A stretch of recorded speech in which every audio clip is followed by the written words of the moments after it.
Hello, all. Welcome back once again to my YouTube class. This is Manjeet Rawat, your online instructor. Another session of interview related question. As we know that अभी तक अगर हम अपने Teach Me Cloud के YouTube channel की बात करें तो इसमें हमने आपको up to 30 plus interview questions related to the VMware provide कर चुके हैं and 10 questions related to Amazon Web Services और 10 questions related to the System Administrator. Azure से related अगर हम बात करें तो बेसिक जो इंटरव्यू क्वेश्चन होते हैं आर्किटेक्ट के लिए, एडमिनिस्ट्रेटर के लिए, उसकी भी हमने एक वीडियो अपलोड कर रखी है जिसमें से 10 इंपॉर्टेंट क्वेश्चन के बारे में, 10 इंपॉर्टेंट क्वेश्चन के बारे में हमने आपको गाइड किया था. This is another part of azure interview question and answer. और इसमें थोड़ा सा हम अपने इस इंटरव्यू लेवल को थोड़ा सा इंक्रीज करते हैं. Like as you know that day by day IT के केस में हमें अपने आप को अपडेट करना होता है as it is related to the job interview. Specially अगर आप प्लान कर रहे हो एज्योर के इंटरव्यू की तैयारी करने के लिए तो आई विल ट्राई कि आपको इस पर्टिकुलर वीडियो में 10 इंपॉर्टेंट क्वेश्चन के बारे में बताएं जो हर दूसरा इंटरव्यूअर एज्योर से रिलेटेड ये क्वेश्चन पुट अप करता है. तो let's start. But before start our session, please do subscribe your teach me cloud YouTube channel because Teach me Cloud is a single YouTube channel that give you 100% live practical with videos. Right, so चलिए बात करते हैं 11th question, क्योंकि 10 question की list already हम आपको provide कर चुके हैं. बेसिक क्वेश्चन के बारे में हमने बात की थी लास्ट वीडियो में. आई बटन में उसका लिंक दे रखा है हमने. आप डायरेक्टली उस पर क्लिक करके उस प्लेलिस्ट पे जा सकते हैं ताकि आप अपने आप को अच्छे से प्रिपेयर कर सकें. टोटल नंबर ऑफ क्वेश्चन हो जाएंगे 20 अगर ये 10 मिला ले तो, और काफी हेल्पफुल होंगे आपके इंटरव्यू को क्रैक करने के लिए. राइट, तो चलिए स्टार्ट करते हैं. क्वेश्चन थोड़ा सा टफ हमने इसमें इन्वॉल्व कर रखा है. पहले क्वेश्चन से स्टार्ट करते हैं क्योंकि बेसिक क्वेश्चन के बारे में हम ऑलरेडी डिस्कस कर चुके हैं. तो most of interviewer ask a question related to what is CDN. Right, ज्यादातर इंटरव्यूअर ये क्वेश्चन पुट अप करते हैं कि सीडीएन क्या है and what are the benefits of CDN profile. Right, तो इससे रिलेटेड आपको आंसर देना है. CDN is a content delivery network which is help us to enhance the bandwidth of your website. Right, what exactly happen, you know that कि Azure portal ने अपने multiple data centre world wide corner पे geographical location में establish कर रखे हैं. जब भी आप कोई वेबसाइट होस्ट करते हैं, जब भी कोई आप एप्लीकेशन होस्ट करते हैं तो definitely we need to select a particular location. मान लीजिए आपने सेंट्रल इंडिया लोकेशन सेलेक्ट किया अपनी वेबसाइट को होस्ट करने के लिए एंड आफ्टर सम टाइम कि आपकी वेबसाइट जो है वर्ल्ड वाइड पॉपुलर हो रही है और आपको वर्ल्ड वाइड कस्टमर से या यूजर से रिस्पांस मिल रहे हैं तो डेफिनेटली हम अपनी वेबसाइट की जो स्पीड है वो मेंटेन करेंगे, उसकी सिक्योरिटी मेंटेन करेंगे.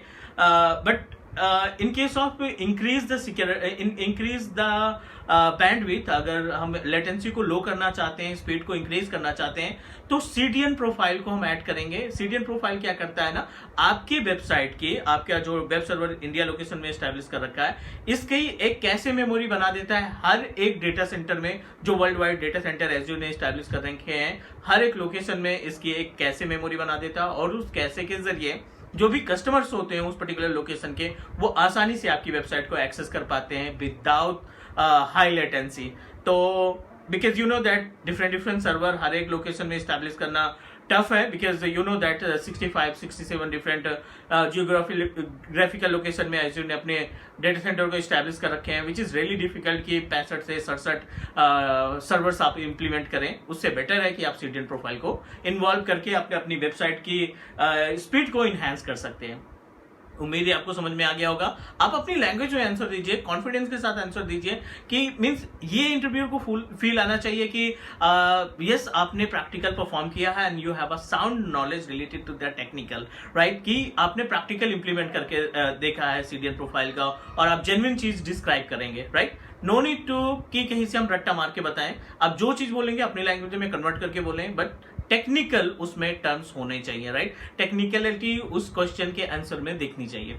ये पहला क्वेश्चन हो गया. सेकंड क्वेश्चन आता है, बहुत कॉमन क्वेश्चन है आज की डेट में.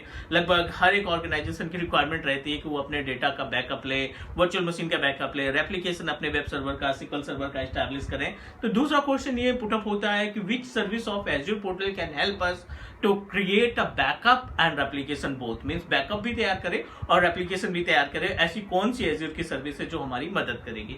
राइट, तो इसका सिंपल सा आंसर है कि आपके स्टोरेज वाले पार्ट में एक ऑप्शन रहता है Azure recovery service vault.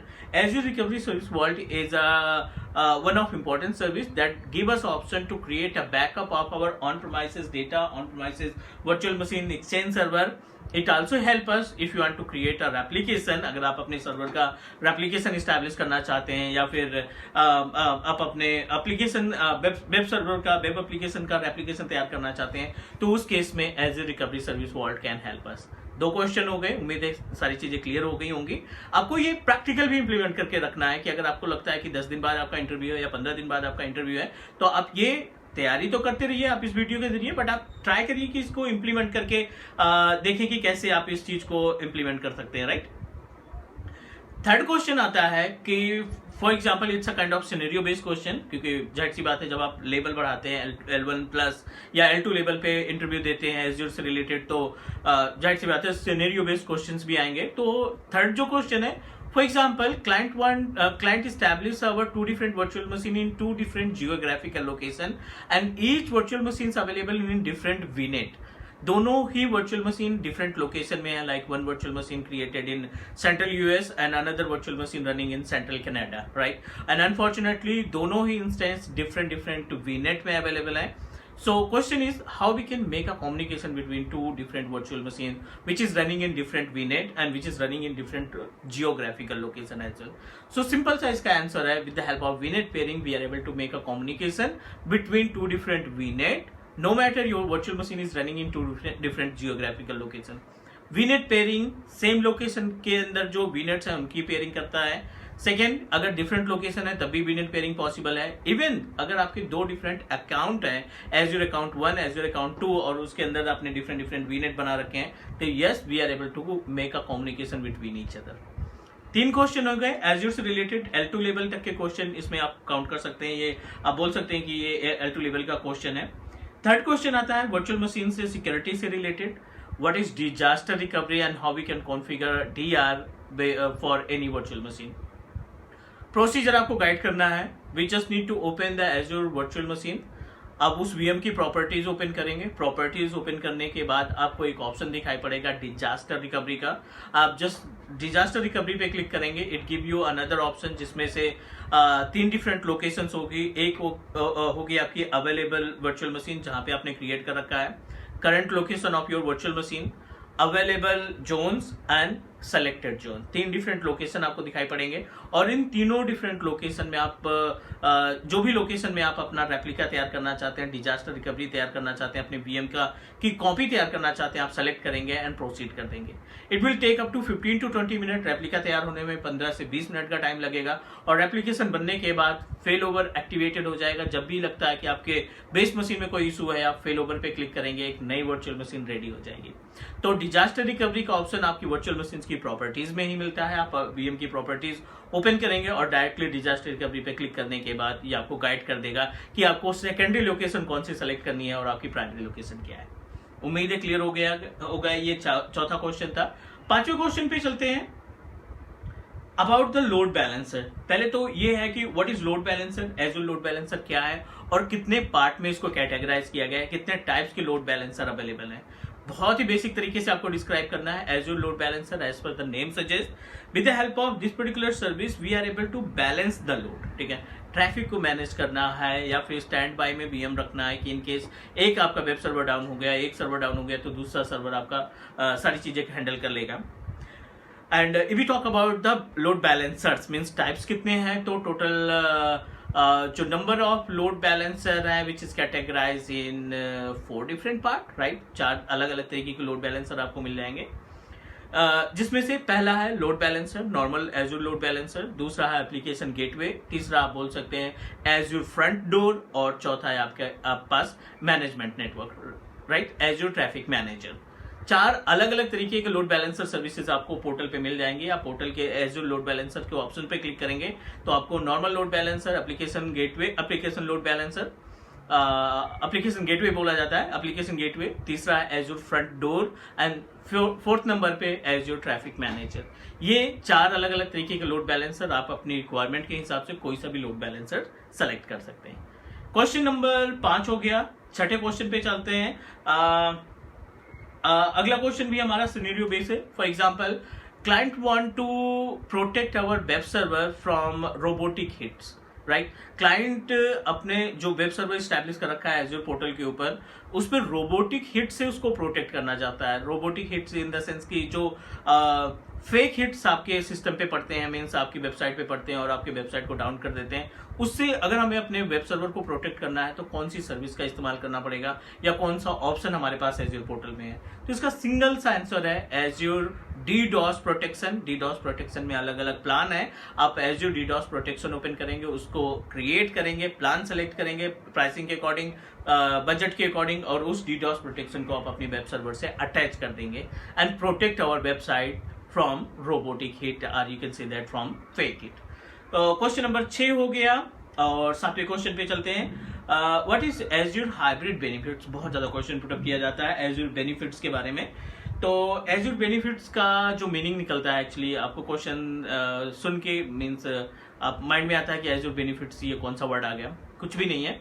Azure benefits वो होता है जब आप वर्चुअल मशीन क्रिएट करते हैं अपने एज्योर पोर्टल के ऊपर, तो आप देखो लास्ट में एक ऑप्शन रहता है, बॉक्स बना रहता है जिसमें क्लिक करना होता है कि do you want to use the Azure benefit, जिसको हम BYOL बोलते हैं, bring your own license. Means अगर आपके पास विंडोज 10 का लाइसेंस या विंडोज सर्वर 2012 का लाइसेंस है and you want to utilize the same license for virtual machine, 49% का डिस्काउंट मिलता है इसमें हमें, अगर आप अपना खुद का ऑन प्रोमाइसेस का लाइसेंस इस्तेमाल करना चाहते हैं। सो एज्योर बेनिफिट मतलब कि BYOL bring your own license, आप अपना ऑन प्रोमाइसेस का लाइसेंस एज्योर पोर्टल पे अटैच कर सकते हैं, यूज कर सकते हैं। क्लियर। क्वेश्चन नंबर 7 हो गया। उम्मीद है अभी तक कोई क्वेश्चन या कोई डाउट नहीं होगा, बट आपको प्रिपरेशन करनी पड़ेगी। जो ये हम आपको डिस्क्राइब कर रहे हैं, एक बार आप पोर्टल पे विजिट जरूर कर देना ताकि आपका कॉन्फिडेंस बिल्डअप हो जाए, right.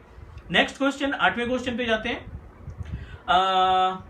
Define the use of Azure bastion service. Bastion one of important service. तो बेस्टियन का काम क्या है? Bastion is a type of service that can help us to connect our virtual machines GUI। Means अगर आप उसका RDP access करना चाहते हैं, कोई सा भी प्लेटफॉर्म हो, लिनक्स का हो, विंडोज का हो, कोई सा भी ऑपरेटिंग सिस्टम आपने तैयार कर रखा है, बेस्टियन के जरिए उस वर्चुअल मशीन को आप एक्सेस कर लेंगे बिना किसी लॉजिकल पोर्ट की हेल्प से। ना ही आपको 3389 लगाना है, ना आपको पोर्ट नंबर 22 लगाना है। With the help of Bastion, we are able to connect our virtual machines GUI. Clear? 9 number question: what are the benefit? What are the usage of virtual network gateway, which is really important. तो basically virtual network gateway is a one of important service, और इस service की मदद से आप VPN establish करते हैं। If you want to make a connection between on premises to cloud, अगर आप ऑन प्रोमाइसेस डिवाइस को, ऑन प्रोमाइसेस कंप्यूटर को एज्योर कंप्यूटर से, एज्योर वर्चुअल मशीन से जोड़ना चाहते हैं, तो with the help of Azure virtual desktop और VPN के जरिए आप इस्टेब्लिश कर सकते हैं। साथ ही साथ एज्योर वर्चुअल डेस्कटॉप हमारी हेल्प करता है टू क्रिएट अ VNet। अगर आपको साइट टू साइट VPN तैयार करना है, साइट टू पॉइंट VPN तैयार करना है, या आपको VNet पेयरिंग करनी है, तब भी आपको वर्चुअल नेटवर्क गेटवे हमारी मदद करेगा। क्लियर। लास्ट क्वेश्चन है, define MFA and SSPR in azure active directory.